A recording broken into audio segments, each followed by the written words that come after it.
Nosso tema é que a missões urbana, ou a missão urbana, tem que ser uma plataforma que possa levar uma transformação mundial. Mas como que acontece essas transformações? Eu quero primeiro a gente voltar às raízes. Abra comigo, nós vamos ver uma série de passagens bíblicas nessa manhã, mas se você tem sua Bíblia, abra comigo em Efésios capítulo 2. E nos primeiros versículos que nós vamos ler nessa manhã juntos aqui, está no versículo 8 até o 10.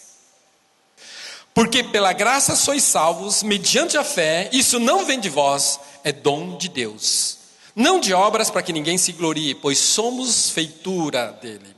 Criada em Cristo Jesus para boas obras, as quais Deus de antemão preparou para que andássemos nelas.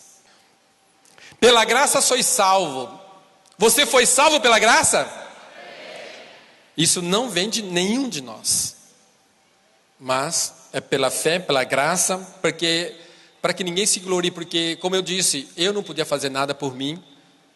E Deus fez. Mas eu quero que vocês prestem atenção no versículo 10. Pois somos feitura dele, criados em Cristo Jesus para boas obras, as quais Deus de antemão preparou para que andássemos nela. Que Deus quer dizer que nós somos criados para boas obras, que já há muito tempo Ele já tinha preparado. O que são essas boas obras? Que era de antemão? Qual era o propósito de Deus?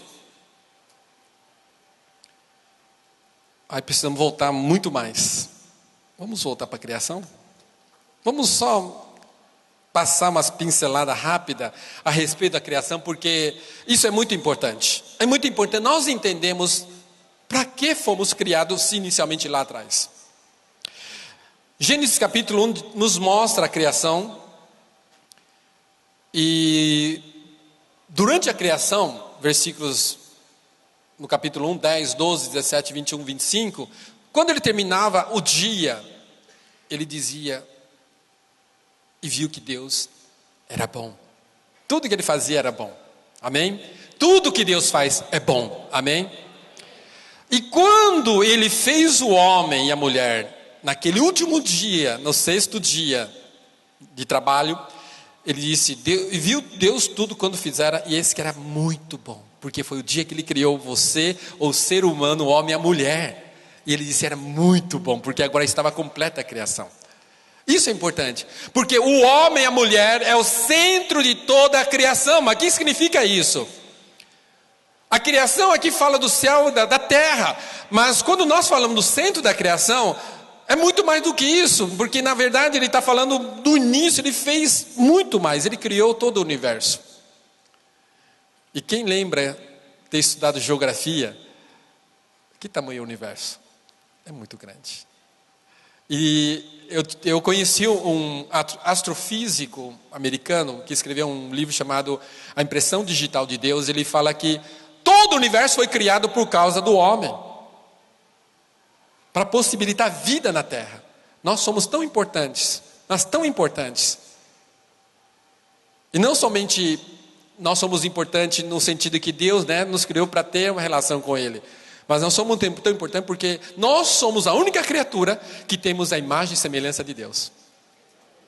Você tem a imagem e semelhança de Deus. Diz ao seu companheiro do lado. E isso é muito importante, porque nenhuma outra criatura tem isso de Deus. Por isso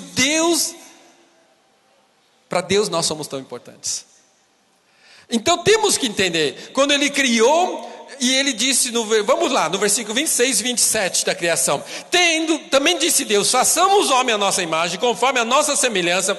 Tenha ele domínio sobre os peixes do mar, sobre as aves do céu, sobre os animais domésticos, sobre toda a terra e sobre todos os répteis que rastejam pela terra. Criou Deus, pois, o homem, a sua imagem, a imagem de Deus o criou, o homem e mulher os criou. E Deus os abençoou e lhes disse, sede fecundos, multiplicai-vos, enchei a terra e sujeitai-a, dominai sobre os peixes do mar, sobre as aves dos céus e sobre todo animal que rasteja sobre a terra. Algumas palavras que se destacam. Ele diz no versículo 28 o quê? Os abençoou. Deus tem para o homem a bênção.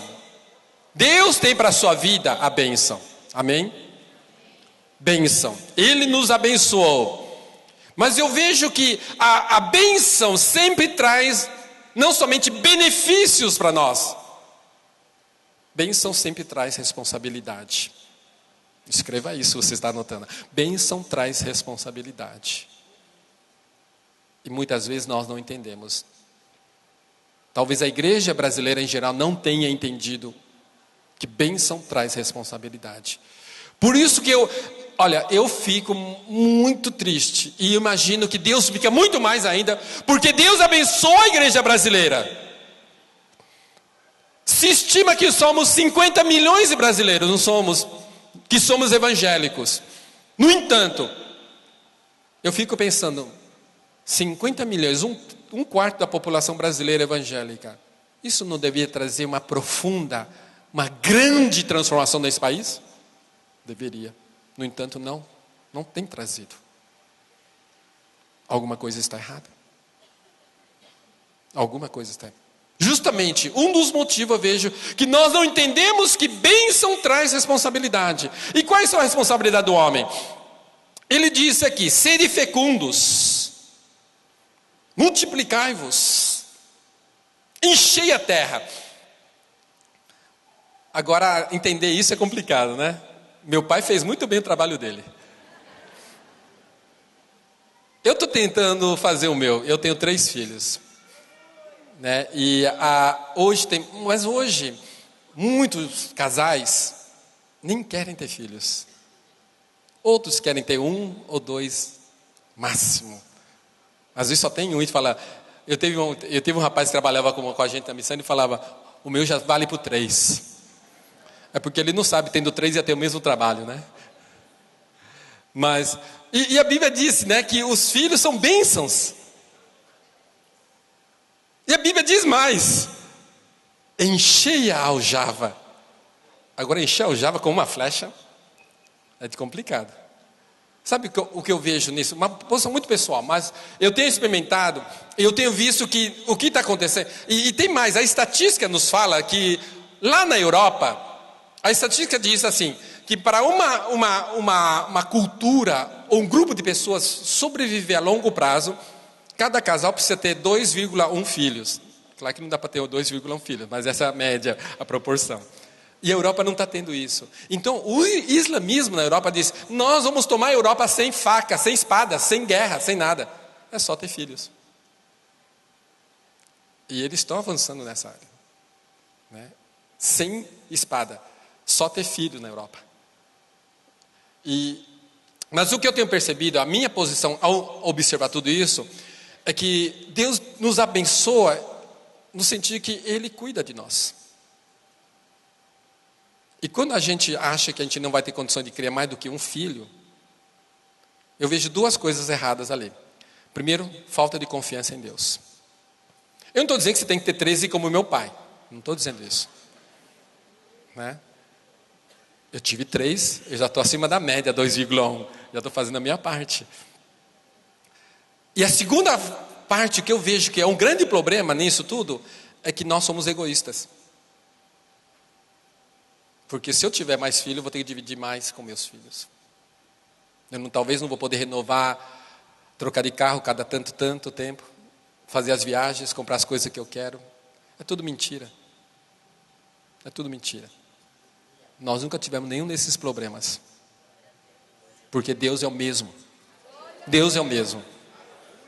Agora não seja irresponsável, né? Tem gente que põe no mundo tanto quanto quer e não consegue cuidar.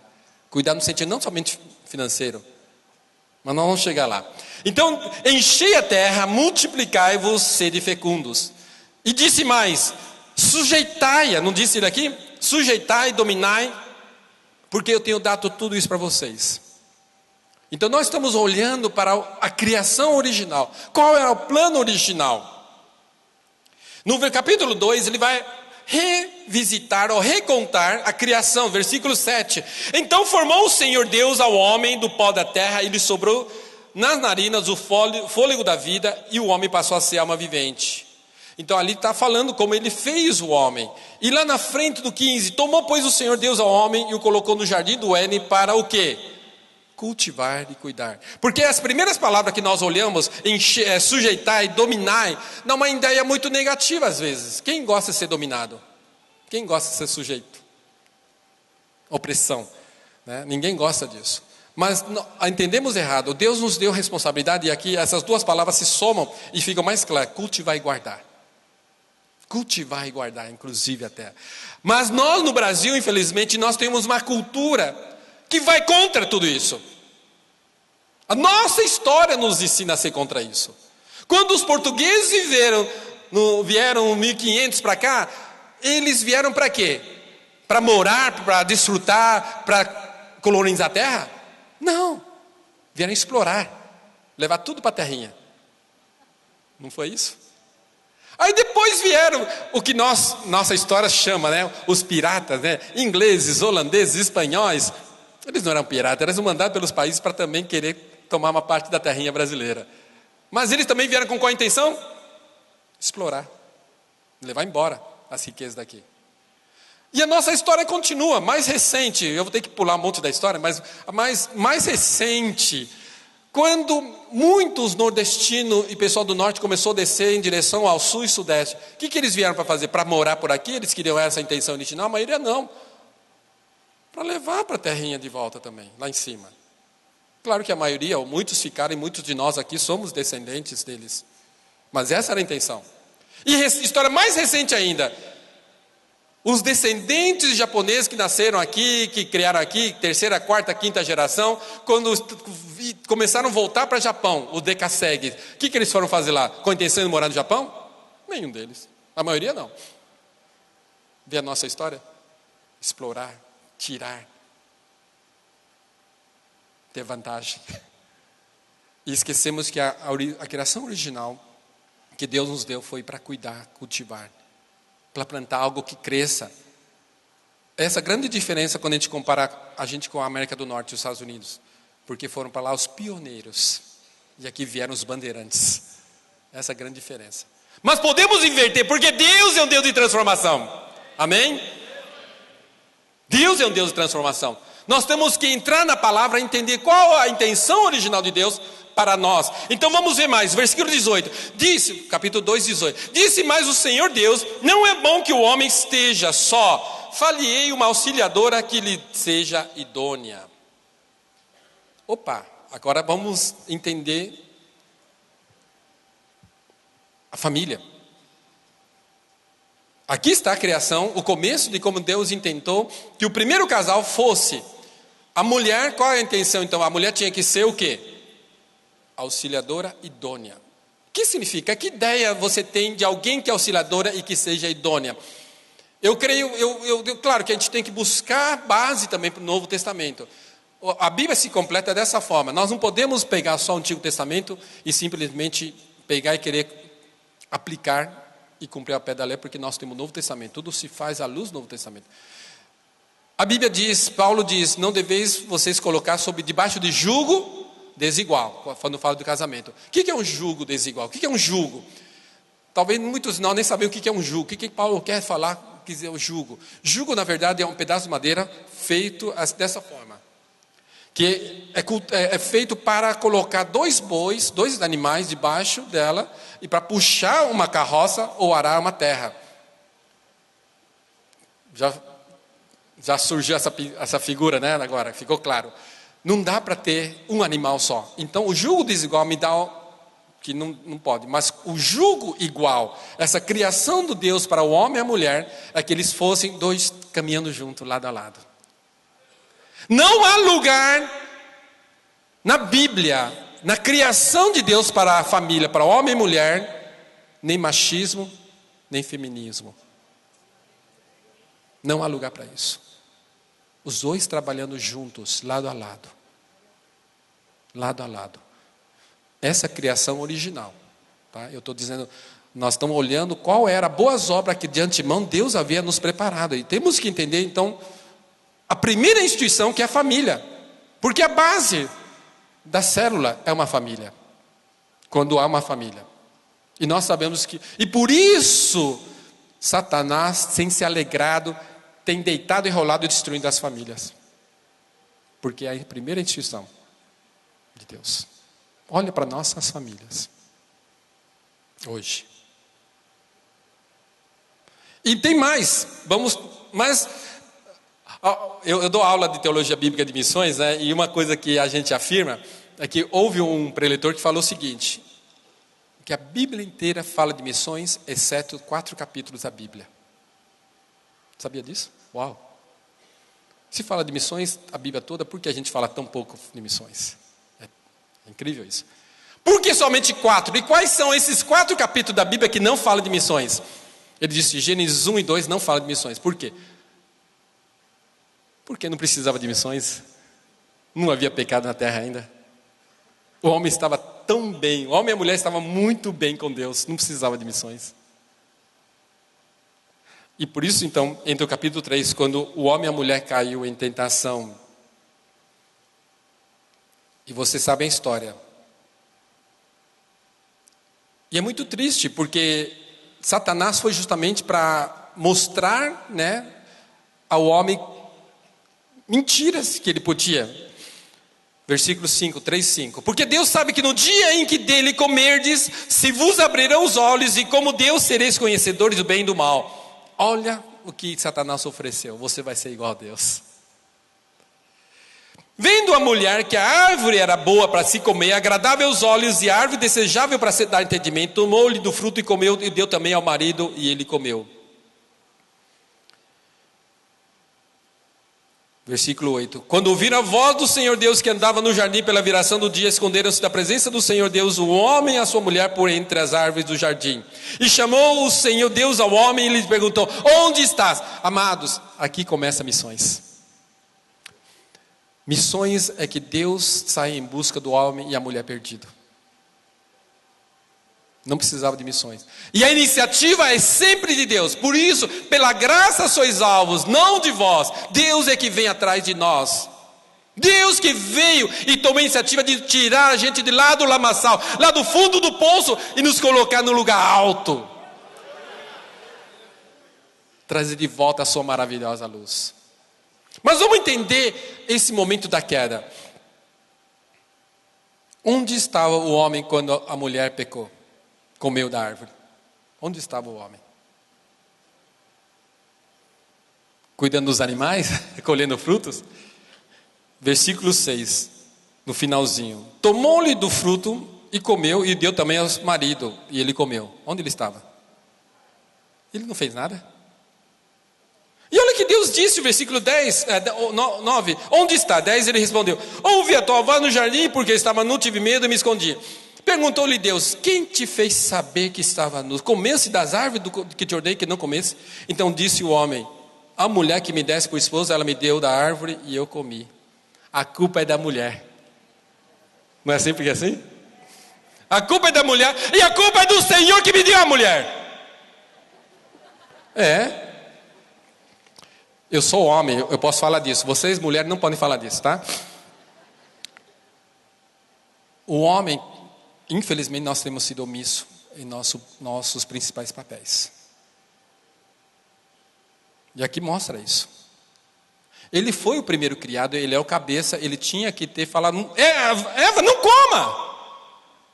Olhou comer, ela comeu, uau, que legal, e comeu também. Aí quando vem Deus, fala, não, a culpa não foi minha, foi... E isso tem perpetuado em nossas vidas. E se o homem é o cabeça, e além disso, então, ele tem uma responsabilidade que nós dizemos, que é o sacerdote da casa, amém? Mas quantos nós, homens, temos sido sacerdote da casa? Se nós estamos falando, eu estou falando de igualdade no sentido do jugo, caminhar junto. Eu quero que você olhe no seu lar. É assim que funciona? Ou a mulher, além de hoje, muitas, a maioria trabalham fora, quando chega em casa tem que lavar, cozinhar e cuidar dos filhos. O que você tem feito para equilibrar, dividir e principalmente para ser o sacerdote da casa? Principalmente ser sacerdote da casa. De você orar com seus filhos, de você educar seus filhos. O que nós temos feito? Porque isso é a criação original. Se o homem não assumir o seu papel, Vai ser muito difícil.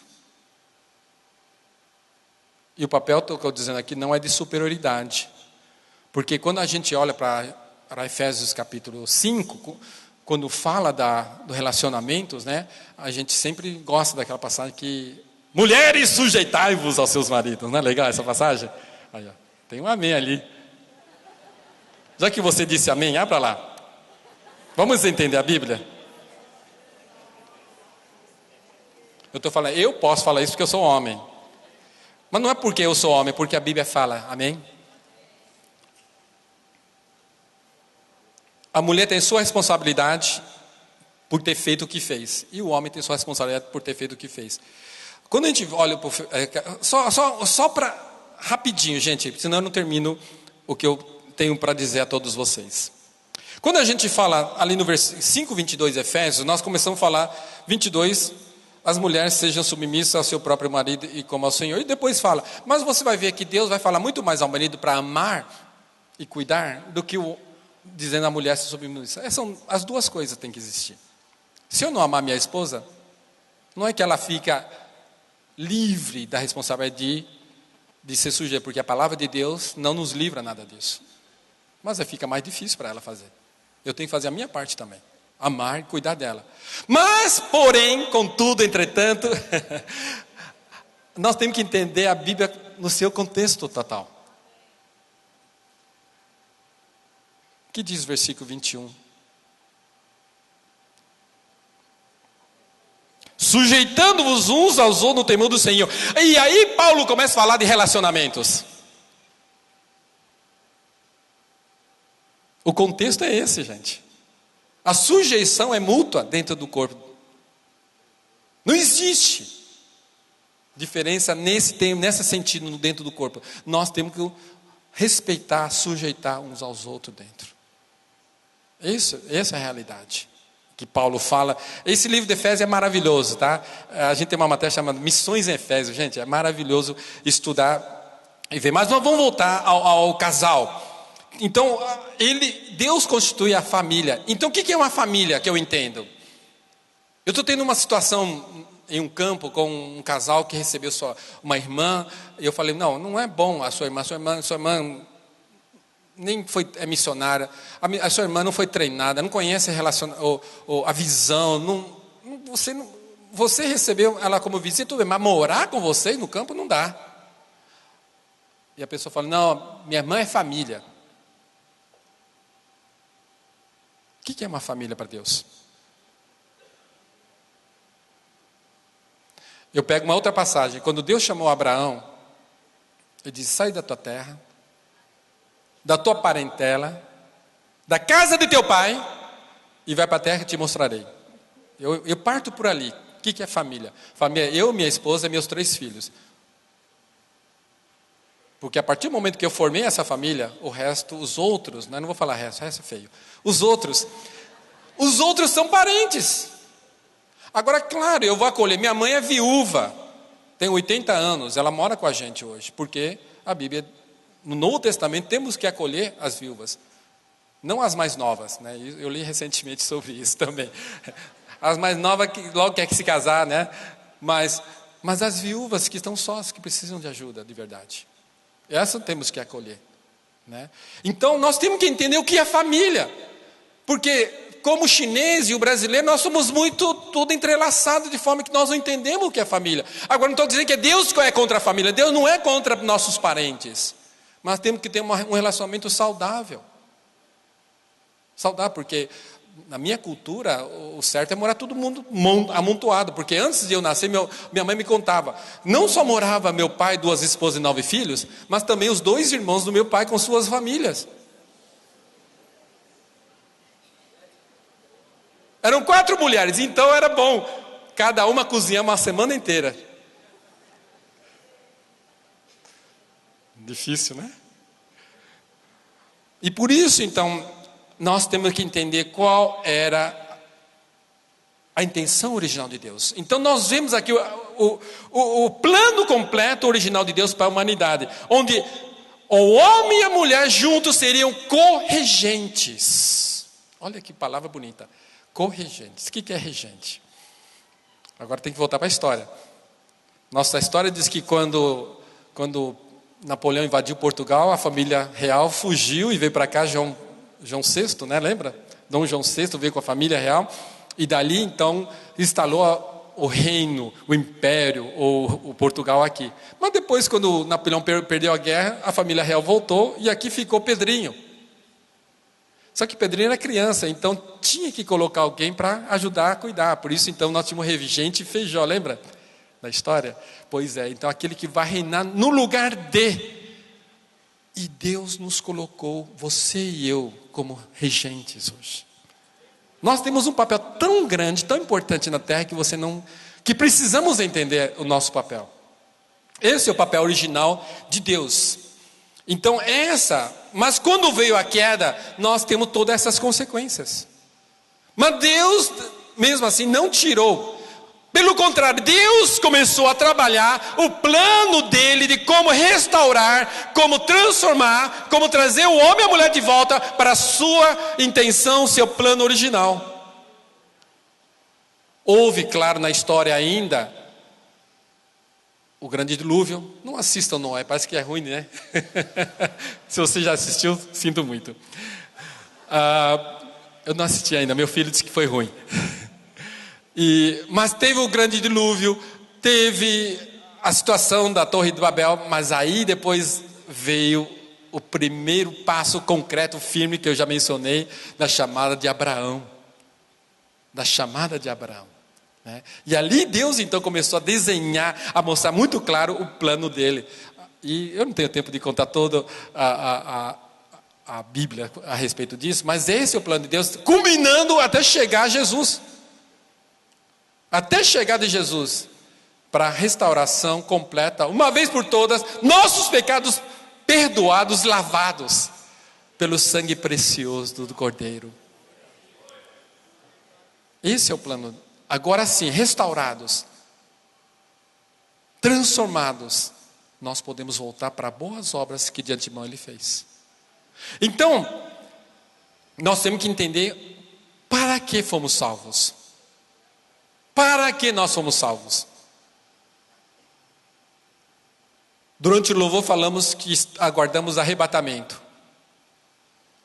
Mas às vezes eu fico pensando, será que a igreja hoje espera o arrebatamento? Tem gente que prefere ficar por aqui. Porque está tão bom. Tem gente, a gente já ouvi falar, a pessoa fala, Deus, espera um pouquinho, não volta ainda, porque ainda não desfrutei tudo, não conheci todos tantos lugares, não casei.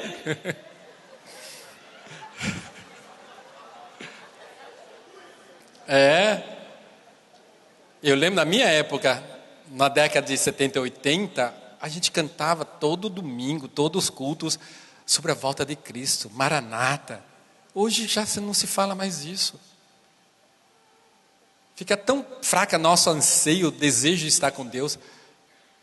E até a verdade é que eu lembro dos últimos funerais que eu fiz, eu fiquei assim abismado. Claro que a gente fica triste com o ente querido que morre, que vai para o Senhor, mas eu fico abismado quando a pessoa se derrama, como se nunca mais veio a pessoa, como se não entendesse que existe o arrebatamento, existe um porvir, uma eternidade que nós vamos viver com Deus. Gente, nós vamos viver, o brasileiro vive hoje, a expectativa de vida nossa aumentou para 72 anos, mas o que é isso comparado a toda a eternidade? Não tem o que se comparar. Por isso precisamos amar a volta de Cristo. E a Bíblia diz mais, devemos apressar a volta de Cristo. Uau! Agora fique claro, tá? No arrebatamento eu vou primeiro. Não é no piscar de olhos? O meu é mais rápido. Brincadeira.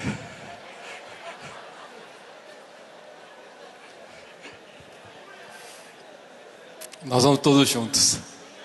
Espero que você tenha essa segurança. Mas se Deus quer tanto a gente com Ele, por que já não nos tirou no dia que a gente se salvou? A gente precisa entender isso. Nós precisamos entender isso. Porque há um propósito de Deus. E volta para essa... criados para bênção e responsabilidade. Nós somos recriados agora, em Cristo Jesus, para as boas obras de antemão. Então, nós temos essa responsabilidade. Claro que para isso precisamos, nós sermos transformados primeiro. E a transformação, queridos, não acontece de um dia para o outro. Sim, a salvação, sim. O perdão dos pecados, sim. O seu nome escrito no livro da vida, sim. Todas as bênçãos relacionadas à nossa salvação já é garantido para você. Mas a transformação continua. Por isso, Paulo, que nossa salvação hoje está mais perto do que no dia que eu criei. Eu estou mais perto. Eu estou mais perto e você também está mais perto. Mas essa transformação segue acontecendo. Graças a Deus. Graças a Deus. Mas será que as pessoas ao seu redor percebem essa transformação? Será que o seu cônjuge percebe essa transformação? Ou você não percebe, nem você, nem na pessoa que mora do seu lado, que dorme do seu lado, ou que dorme, que são da sua casa, ou pessoas que você conhece em Cristo? Será que você aceitou aquele ditado brasileiro que diz que o pau que nasce torto? É porque muitas vezes cremos nisso. Sabe por que muitas vezes nós cremos nisso? Porque muitas vezes nós falamos dessa forma: ah, mas fulano é tal, é assim mesmo. Não é assim que a gente fala? Quantas gente fala: ah, meu marido é assim mesmo, a minha esposa é assim mesmo. E principalmente referente às coisas negativas, a gente fala assim também. Parece que perdemos a esperança que Deus é um Deus do impossível. Sim, parece que perdemos. Parece que não cremos nisso. A forma de falarmos, a forma de atuarmos em nossas vidas, não parece que nós cremos nisso. E até esquecemos ou deixamos de orar por isso.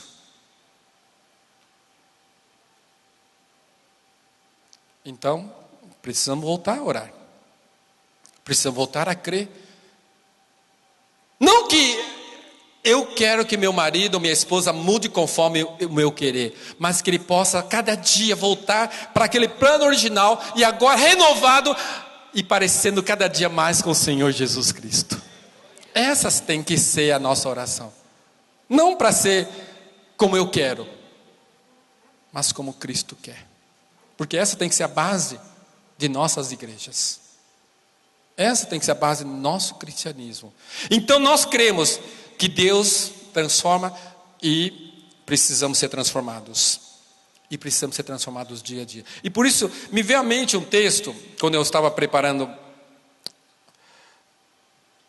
o que falar para os irmãos, me veio o texto de 1 Samuel, capítulo 22, e versículo 1 e 2. Como algo que devemos parar e pensar forte em cima disso. Fala da caverna do Adulão.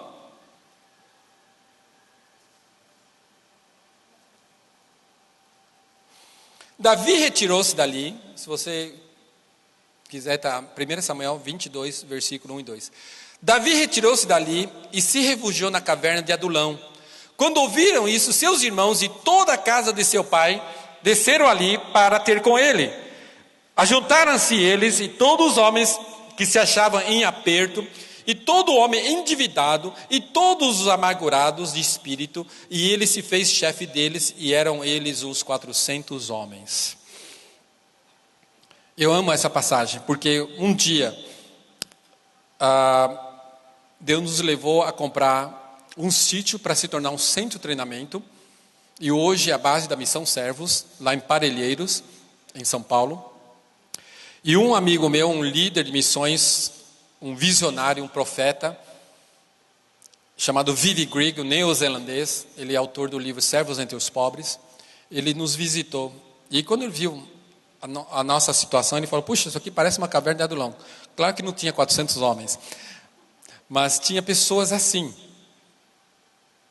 Pessoas quebrantados. E claro, também com dívida, por que não? E pessoas que talvez a sociedade não visse com bons olhos e não visse com nada de especial. Falou, aqui parece uma caverna de Adulão.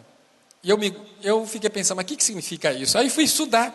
O que é a caverna do Adulão?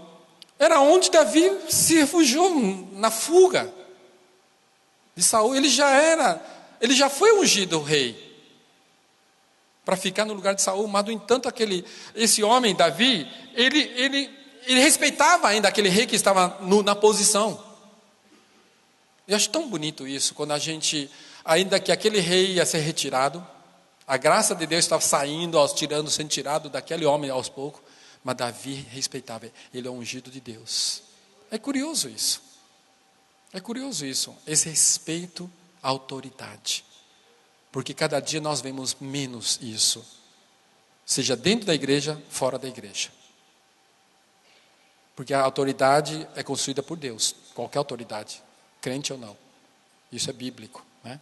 E ele fugindo, então veio parar nessa caverna. E quando as pessoas dessa situação, que estava descontente com o reino, com tantas situações, vieram com ele, e aqui disse 400 homens se juntou, e não eram só 400 homens, gente, e suas famílias, gente, e nivelando por baixo, marido, esposa e 2 filhos, é muita gente. Era muita gente. E o que aconteceu com esse grupo de homens debaixo de Davi?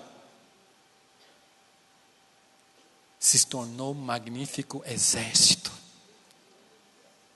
Um magnífico, um grandioso, um poderoso exército. Que saía em combate. Claro, eles tiveram situações horríveis.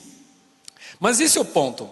Uma das situações horríveis foi no capítulo 30, se você quiser observar ou anotar, quando eles estavam na cidade de Ziklag, e os amalequitas vieram enquanto os homens não estavam, e saquearam, levaram tudo, levaram as mulheres e os filhos cativos, iam ser vendidos como escravos. E quando chegaram eles, todo mundo estava ali então, com muito estresse. E olha, chegaram, no versículo 6 diz assim: Davi muito se angustiou, pois o povo falava de apredejado. Ele era o líder. Como é que chegou a esse ponto? Ele é o responsável, vamos matá-lo, vamos apedrejá-lo. Porque todos estavam em amargura, cada um por causa dos seus filhos e de suas filhas. Porém Davi se reanimou no Senhor seu Deus. Aleluia. Quando nós passamos, olha, nós vamos passar por situações assim. Eu imagino hoje que nós somos, hoje, esse exército que Deus está formando. Eu creio que Deus quer formar um formidável exército de homens e mulheres para conquistar este mundo. E tem que começar de nós essa transformação, porque Deus transformou esse bando de pessoas desconjuntados, cheio de problemas e com dívida. De repente você tem até dívida também. Me chamou muita atenção porque endividado, né? Mas muita gente entra nessa situação. Mas aí versículo 8: então consultou Davi ao Senhor dizendo: perseguirei eu o bando, ou alcançá-lo-ei? Respondeu-lhe: Senhor, persegue, porque de fato alcançará e tudo libertarás. Olha aqui. Então, o que eu aprendo aqui? Eu faço a obra de Deus não com minhas forças. Eu não tenho condições de fazer. Não tenho. Nenhuma mínima condição de fazer a obra. Mas eu tenho que me animar, me fortalecer no Senhor. A obra é feita na dependência do Senhor. Qualquer obra que você queira fazer na sua vida tem que ser para o Senhor e feito debaixo dessa força do Senhor. E debaixo da consulta do Senhor. É isso que ele falou, consultou Davi ao Senhor. Não fazer pensando eu com meus botões. Não pensando eu sem a palavra de Deus e sem falar com a igreja a respeito disso. Então, eu creio que Deus pode transformar um grupo de maltrapilhos em um grande e poderoso exército. O que Deus pode fazer com a gente? O que Deus não pode fazer com a gente? Eu creio que pode fazer. Mas tem um porém. Infelizmente, hoje a igreja brasileira, outro defeito que eu tenho visto em nossas igrejas brasileiras. Esse fim de semana eu vou pregar em 4 igrejas. Então eu tenho um certo conhecimento das igrejas. E outro grande defeito é que nós somos uma igreja triunfalista. Eu tenho visto em geral, não estou falando de vocês porque eu não conheço. Nós só falamos muito das bênçãos, das promessas, mas não sabemos o que envolve. Para esse exército de homens e mulheres se tornar um grande exército de verdade, eles tinham que passar por situações assim. De estresse, de luta, de guerra. E o nosso problema brasileiro também é que nós não sabemos o que é guerra. A última guerra que a gente participou, que é o 1800 e pedrinha com o Paraguai, aqui do vizinho, ainda foi no quintal. Ainda foi no quintal, né? Mas o que sabemos de guerra? A única coisa que a gente sabe de guerra nas nossas igrejas é cantar aquelas marchas, né? E fazer todo mundo marchar e afirmar e gritar. Isso é guerra? E achar que isso vai acabar com os poderes do inimigo simplesmente dessa forma? De jeito nenhum. Eu ouço da minha mãe contar da guerra, porque minha mãe tem 80 anos, fez 80 anos esse ano. Ela viveu a Segunda Guerra como adolescente. E ela conta. E meu pai foi, naquele tempo, Taiwan era uma possessão japonesa. Então meu pai foi forçado a lutar como soldado japonês, sendo um chinês. E ele conta a experiência da guerra. Quando uma guerra acontece, tudo, toda a sua vida muda. Tudo. Tudo que você faz é em função da guerra. Você tem que trabalhar tudo em função da guerra. Até um pedacinho de ferro você não joga fora, porque tem que virar uma bala, virar um canhão, virar um tanque. Tudo que você pensa é como ajudar nos esforços da guerra. E é 24 horas. E ela viveu isso vários anos da vida dela. E quando a gente afirma que nós estamos numa guerra espiritual, de vez em quando eu oro, de vez em quando eu entro na lista de oração, de vez em quando eu faço um jejum. Isso aí, gente, isso não é espírito de guerra nenhum, gente. Se nós estamos falando de guerra para conquistar esse mundo, sabe quando termina o meu esforço de guerra? No dia que o Senhor me levar. Por isso que eu falo, nós não sabemos o que é guerra. E nos enganamos muitas vezes, a nós mesmos, dizendo que nós estamos em guerra e que eu vivo uma batalha espiritual, porque não vivemos. Porque se a gente vivesse, entendêssemos o que é uma verdadeira guerra, nós não viveríamos como vivemos. Sabe quem sabe isso? A igreja chinesa. Mês passado eu fiz uma pesquisa em termos de missão que me deixou estarrecido, me deixou surpreso, de boca aberta. Sabe qual a nação, o país que mais envia missionários no mundo inteiro? A China. China? A China. Eles têm 120 mil missionários transculturais. 120 mil. Nessa pesquisa, deixa eu ser claro, nessa pesquisa diz que 100 mil estão dentro da China e 20 mil fora da China. Mas como transcultural? China não é China? China é China. Só que eu tenho um livro dessa grossura que fala dos povos não alcançados na China, grupos étnicos. Então há muitas culturas, muitos grupos na China que não foram alcançados ainda. Tem chinês que não parece comigo, parece mais com você do que comigo. Sério. Porque na região perto da Rússia são chineses diferentes, perto ali da Ásia Central são mais parecidos a turcos. Então são chineses tudo diferente. Então eles estão dedicados. E não somente isso. A China, por exemplo, você mora em São Vicente. Se você morasse na China, você não pode simplesmente sair de São Vicente sem avisar o governo. Você não tem autorização de sair da sua cidade. Mas os missionários fazem isso. E eles têm que sair e não podem trabalhar fora também. Aqui você pode viajar para qualquer lugar do Brasil e trabalhar. E não tem problema com isso. Lá não. Então, os missionários, quando fazem isso, a igreja tem que manter o sustento, mandar o sustento. Tem que dar o dinheiro suficiente para eles fazerem o suficiente para poder sobreviver. E não somente isso. Eles têm um projeto chamado De Volta para Jerusalém. Gente, que maravilhoso projeto. Não é que eles querem ir visitar Jerusalém, como muitos hoje querem visitar Jerusalém e gastam 6, 7 mil reais nisso. Né? E vai lá e acha que passeou nas ruas que Jesus passeou. Gente, aquilo lá já mudou tanto. Tem tanta guerra que já destruiu aquela cidade. É uma pura ilusão a gente achar que a gente está andando onde Jesus andou, gente. Deixa eu falar. Não, e teve um pastor que ousou dizer para mim, é uma viagem missionária. Tá bom, me poupa. Eu com 7 mil, eu teria feito muito mais. Eu teria sustentado não sei quantos missionários. Com 7 mil reais. Tá?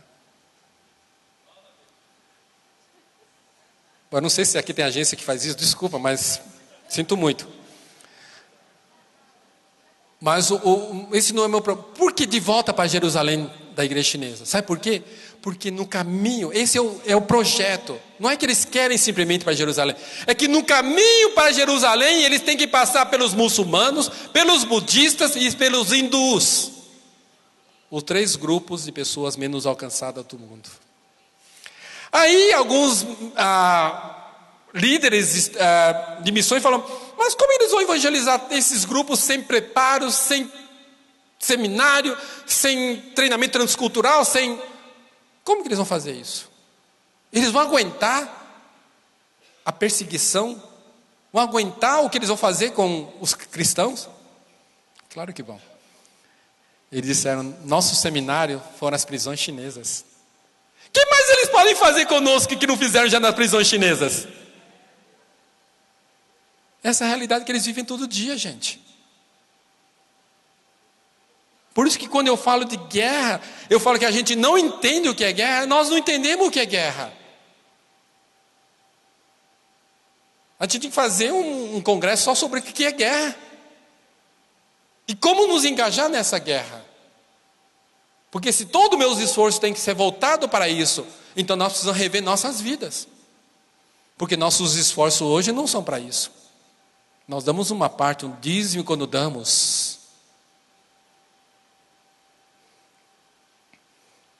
Aí eu tenho uma afirmação polêmica quanto a isso. Eu não acredito em dízimo. Opa, aí os pastores vão me expulsar daqui. Não é que eu não acredito em dízimo. Eu acredito que o dízimo é o mínimo que você pode dar para Deus.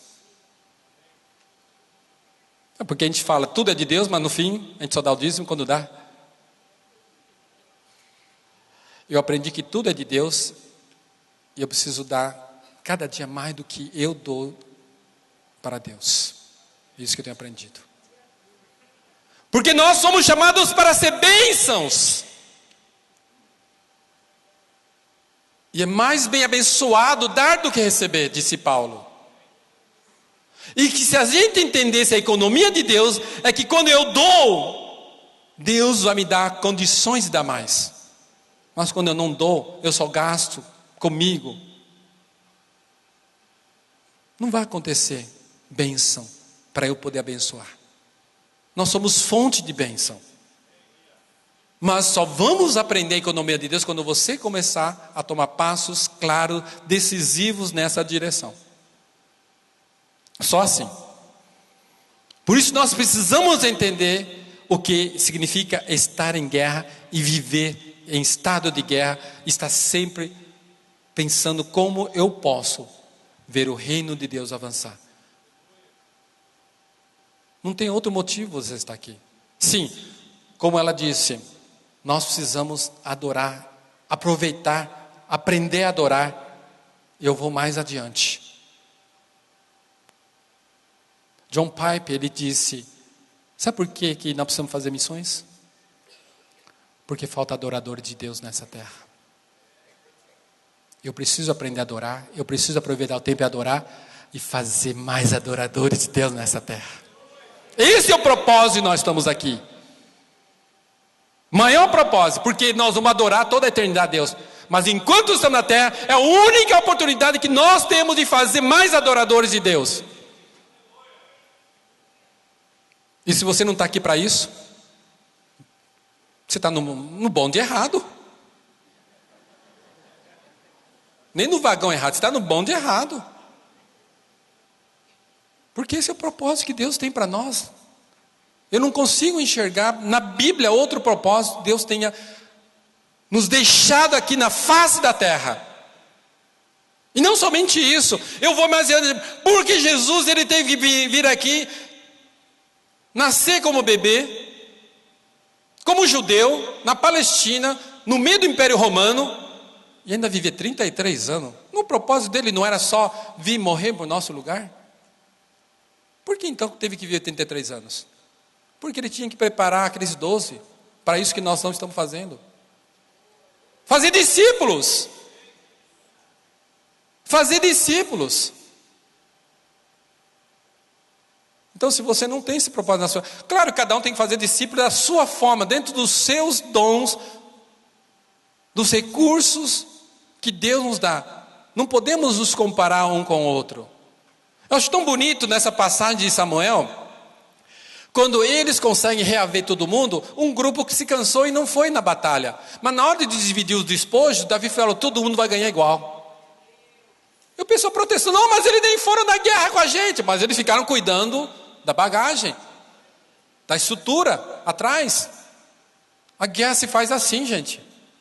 Alguns vão sair para mais longe, enfrentar a batalha na linha de frente. Mas precisamos de uma retaguarda enorme para manter. Quando os pais pai e filho Bush fizeram guerra ao Iraque, eles consultaram os generais americanos. Quantos soldados nós precisamos para fazer uma guerra contra o Iraque? Os generais americanos falaram, nós precisamos de 500 mil, 500 mil de soldados para poder atacar. E vocês têm isso? Temos, mas não está lá ainda. E por isso, os dois presidentes que fizeram guerra contra o Iraque, eles só ficaram ameaçando por meses, para que nós vamos atacar, para que nós vamos atacar. Por que não atacou? Porque não estava pronto. Aí quando juntou 500 mil soldados ao redor, como ele chama de campo, o teatro de ação, seja nos porta-aviões, seja aqui na Arábia Saudita, seja na Alemanha, ali na Europa, porque podia chegar rápido. Quando tinha 500 mil soldados, ele não falou mais nada. Simplesmente atacou. E sabe quantos soldados entraram em contato contra o inimigo? No território inimigo? 150 mil. E os 350 mil restantes? Fazendo o quê? Retaguarda. Hospitais, armamentos, conserto de soldados que vão substituir outros. Trocar turnos. É isso que faz uma guerra. Nós precisamos entender o que é uma guerra. Então nós temos que entender que Deus vai dar a todos nós o que? O galardão, devido se nós participamos da guerra como devemos participar. Não tem inveja daquele que tem um dom melhor, achando que tem um dom melhor que o outro, não. Deus quer que a gente vá e dê fruto, amém? Ele disse, eu quero que vocês vão e dê fruto. Alguns vão dar a 30 por 1, a 60 por 1, a 100 por 1, conforme o seu dom. Mas faça o seu melhor. E não somente fruto qualquer. Deus quer que você vá e dê fruto e seu fruto permaneça. E o único fruto que permanece são vidas, almas, que vai para a eternidade. Você não vai construir nada que vai ficar, tudo vai ficar. Mas o que você ganhar de vida para Cristo, ou ajudar a ganhar, no esforço de guerra, para outros que vão para outros lugares, ganhar vidas para Cristo, discipulá-la, e tornar adorador verdadeiro de Cristo, você fez a sua parte. É isso que Deus quer, que nós possamos participar, cada um de nós. Ou seja, além então de nós entendermos que bênção traz responsabilidade e que precisamos ser transformados, nós precisamos o quê? Ser agente de transformação. Agente de transformação. Deus usa outras palavras na Bíblia. Nós somos agente reconciliador, somos embaixadores. Enfim, Deus quer usar você e a mim. Ele não tem outro instrumento. mas você e a mim. Eu só temo, o meu grande temor. Eu vivi por 6 anos nos Estados Unidos, na década de 80 para 90. Eu podia ter ficado por lá, mas Deus nos trouxe de volta, com um propósito. Que eu sei que a minha responsabilidade diante de Deus é treinar homens e mulheres para essa guerra, para um campo transcultural. Por isso nós temos a missão Servos. Porque nós queremos ver esses homens ali preparados para uma batalha muito mais difícil do que aqui no Brasil. Uma cultura diferente, entender antes o que é uma cultura diferente e poder ganhar vida sabendo como lidar com aquela cultura para ganhar mais rapidamente as vidas. Então esse é o meu papel. E eu vim ao Brasil em 93 de volta. Você já ouviu essa expressão? Brasil vai ser um grande celeiro para missões do mundo. Já ouviu essa expressão? Eu ouço essa expressão desde que eu me converti.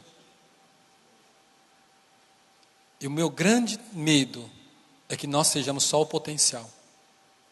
E fiquemos sempre sendo esse grande potencial. E não nos tornemos de fato o celeiro. Porque para sermos celeiros, todos nós temos que nos engajar nesse espírito de guerra. Senão nós vamos ser eternamente o potencial para ser celeiro. E sabe, aí que reside o meu medo. Que o bastão seja passado para outro. Porque se Deus abençoa, Ele espera que nós cumpramos a nossa parte.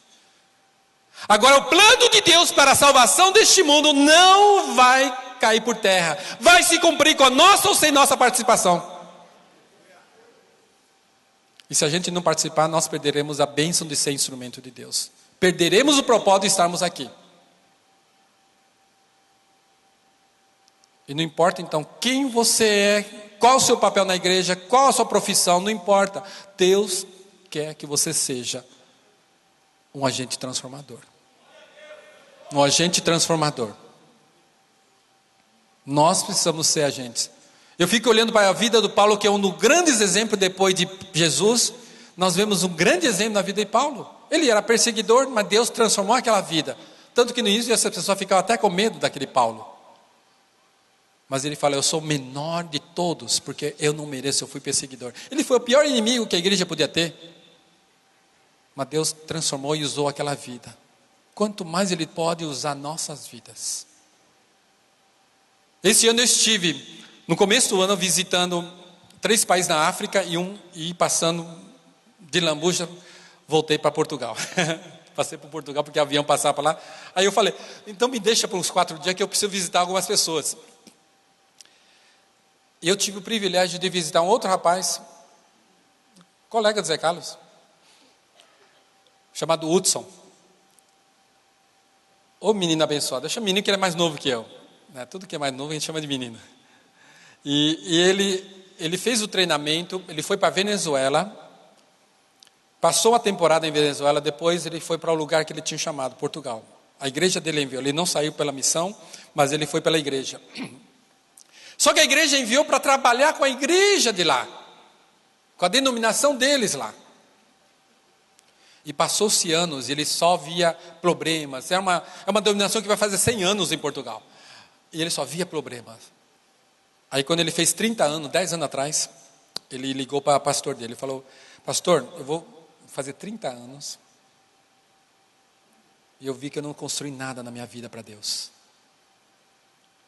Eu preciso da autorização da igreja para sair da denominação e fazer aquilo que Deus me chamou. Plantar a igreja aqui em Portugal. O pastor falou, podemos deixar você fazer isso sim, abençoar você, mas você vai ficar sem sustento, porque a igreja sustenta você como parte da denominação. E aí? Tudo bem. Ele foi fazer aquilo que Deus tinha para a vida dele. E eu encontrei agora, 10 anos depois. Ele tem 48 igrejas. Não só em Portugal, na Espanha, França, e até em Romênia. Tem 7 igrejas em Romênia. Que alegria. E ele chegava exibindo, né, o chinês. Esse foi meu treinador. E ele falava brincando: olha, se eu fiz alguma coisa errada, é ele que me ensinou. Que orgulho, gente, de ver alguém que a gente pode ajudar a trabalhar na vida dela, a transformar, a moldar, e hoje faz melhor o trabalho que você. Isso é a maior bênção. E ele está multiplicando mais porque ele começou a fazer grupo de célula agora. Mas ele falou: Seung, eu tenho a estrutura aqui. Tem uma igreja bem grande, a sede. E sabe, aqui é a porta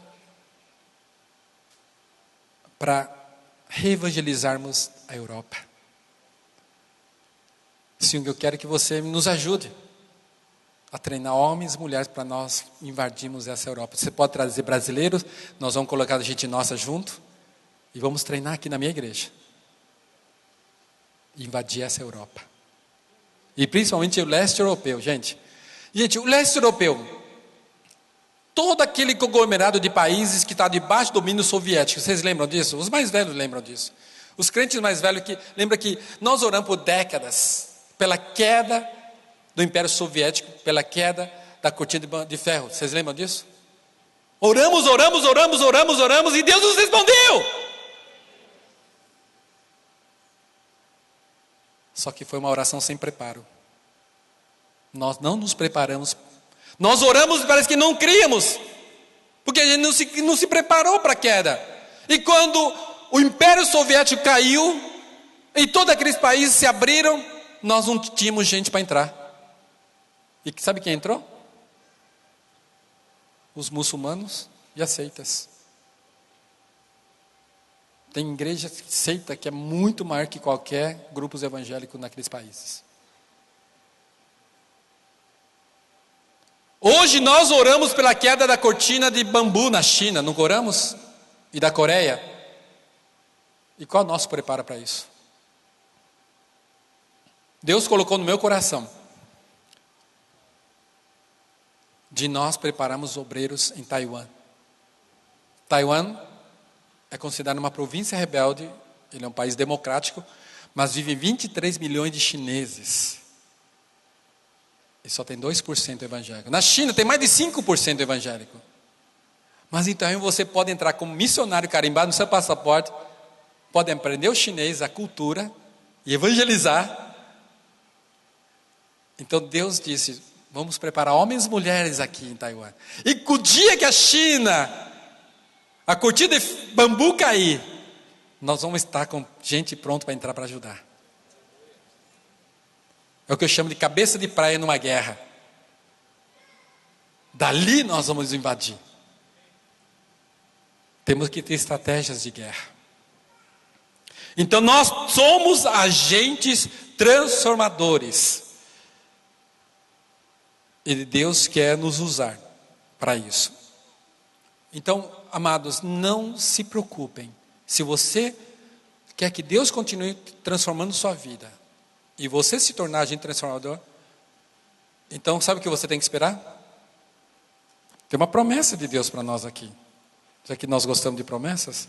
Só que essa não é tão agradável, mas é uma promessa.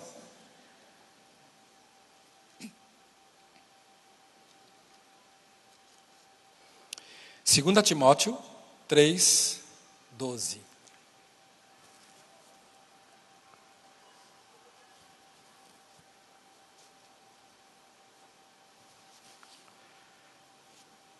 Porque eu creio que a vida em Cristo é o que a Bíblia chama de uma vida piedosa. E aqui no 3:12, 2 Timóteo diz assim: ora, todos quantos querem viver piedosamente em Cristo Jesus serão abençoados. É isso? Mas perseguição é bênção, amados. Depende de como você vê. Depende de como você vê. A gente fala que a gente quer ser parecido mais com Jesus, mas não queremos ser provados, não queremos ser testados, moldados, amassados. É parte. Por isso que quando a gente treina os obreiros dessa forma, se você está pronto, tem um chamado, venha caminhar com a gente, fica 2, 3 anos com a gente lá, capinando, cozinhando, cuidando do bicho, fazendo coisa. E as pessoas, mas o que tem a ver com missões? Tem, porque é moldar vocês, moldar o caráter de vocês, trabalhar na perseverança de vocês. As pessoas muitas vezes não entendem. Jesus levou 3 anos e ainda não escapou. Eu não sou melhor que Jesus. Não somos. Então, amados, perseguição se mostra de muitas formas. Na China é severa, Coreia muito mais. Mas no Brasil, se a gente quiser viver uma vida piedosa, verdadeiramente piedosa em Cristo Jesus, tenha certeza, virá perseguição. Vai começar na sua casa, começar na sua vizinhança, começar no seu trabalho. Sim, vai ter perseguição. E eu até me preocupo, que nem John Wesley. Na biografia de John Wesley ele diz assim, John Wesley pregava de cavalo, né? Porque ele não tinha um carro, né? Então ele via de cavalo. Ele disse que teve um certo dia que ele, em cima do cavalo, percebeu algo. Puxa, mas tem uns 2, 3 dias que ninguém joga uma pedra em mim. Aí ele deslizou do cavalo ali, ajoelhou ali na beira da estrada e orou: Deus, eu estou em pecado, o que eu fiz errado? Aí enquanto ele orava, tinha um bêbado do outro lado da estrada e viu ele sabia que era John Wesley, pegou uma pedra e falou: que seu pregador! E quando zumbiu aquela pedra no ouvido dele, graças a Deus, estou em paz com Deus.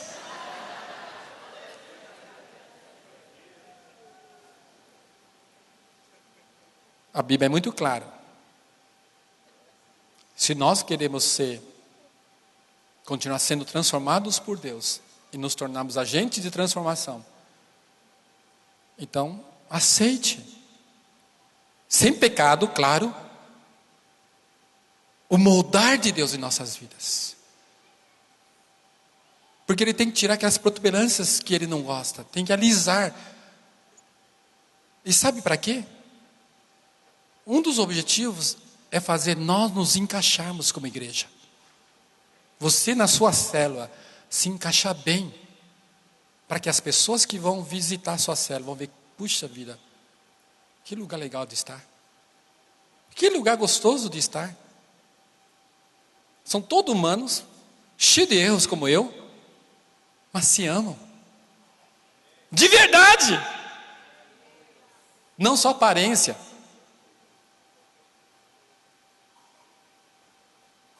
Deixa Deus trabalhar na sua vida. Talvez o instrumento é próprio seu marido, esposa também, as pessoas ao redor, porque nós temos que trabalhar relacionamentos. Nossos obreiros lá na missão é difícil ficar 2, 3 anos juntos ali, só se lixando o tempo todo. Porque o pior lugar de nós, né, o lugar mais difícil a gente crescer é em casa, porque eles sabem quem somos, como somos. Mas é ali que você precisa, em primeiro lugar, florescer. Ali é o primeiro lugar que você precisa dar o testemunho. Porque vão continuar dizendo, para ser cristão, crente como você,